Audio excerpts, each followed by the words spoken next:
Shalom pendengar yang dikasihi dan mengasihi Tuhan Yesus Kristus. Berjumpa lagi dengan saya Cynthia dalam waktu teduh.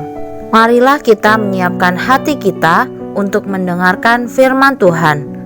Kiranya hikmat dari Allah Bapa yang memampukan kita untuk mengerti firman dan melakukannya dalam kehidupan sehari-hari kita. Renungan harian hari ini berjudul Pahlawan yang Luar Biasa. Nats pembimbing hari ini diambil dari Hakim-Hakim 2 ayat 16. Demikian firman Tuhan. Maka Tuhan membangkitkan hakim-hakim yang menyelamatkan mereka dari tangan perampok itu. Bacaan Alkitab hari ini diambil dari Hakim-Hakim 2 ayat 7 sampai 19. Demikian firman Tuhan. Dan bangsa itu beribadah kepada Tuhan sepanjang zaman Yosua dan sepanjang zaman para tua-tua yang hidup lebih lama daripada Yosua dan yang telah melihat segenap perbuatan yang besar yang dilakukan Tuhan bagi orang Israel. Dan Yosua bin Nun, hamba Tuhan itu, mati pada umur 110 tahun.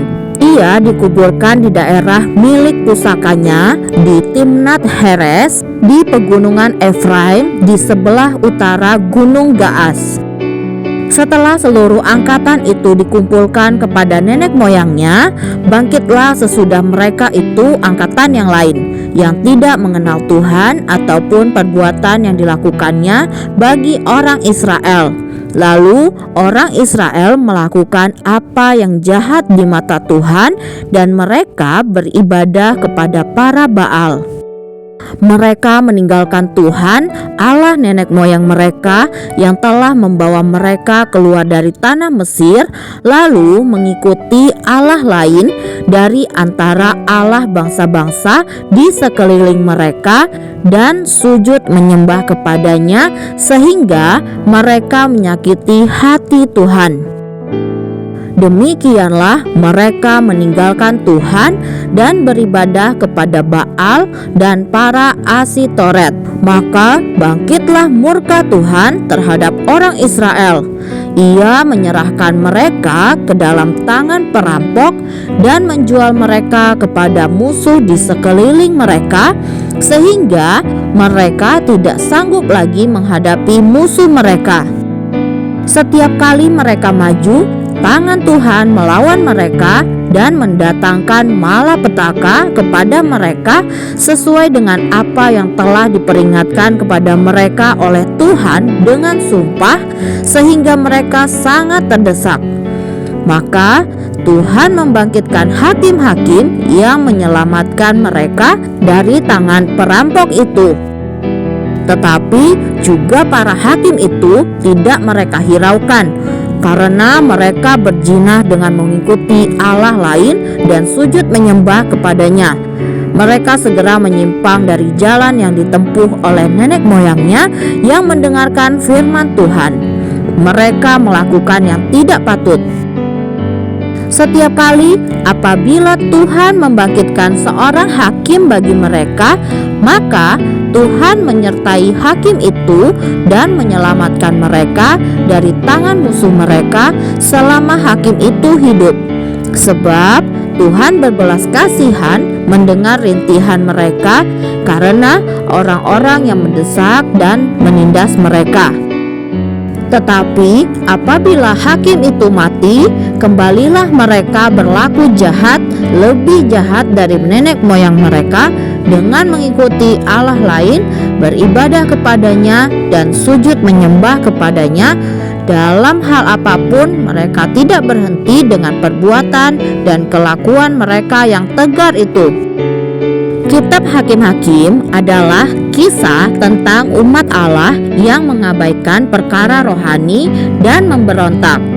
Setelah kematian Yosua dan rekan-rekan sezamannya, generasi selanjutnya meninggalkan Tuhan, Allah nenek moyang mereka, lalu mereka mengikuti Allah lain dari antara Allah bangsa-bangsa di sekeliling mereka. Hakim-Hakim 2 ayat 12.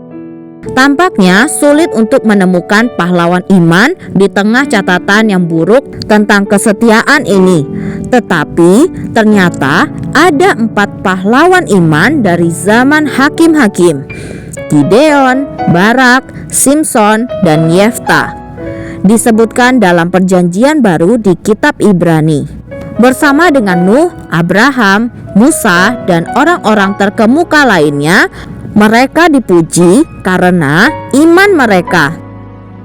Namun, kitab Hakim-Hakim memperlihatkan orang-orang ini sebagai orang tercela yang kemudian menanggapi panggilan Allah selama masa kegelapan rohani melanda kebudayaan mereka. Di dalam Alkitab, mereka dihormati karena iman, bukan karena kesempurnaan mereka. Mereka adalah para penerima kasih karunia Allah sama seperti kita.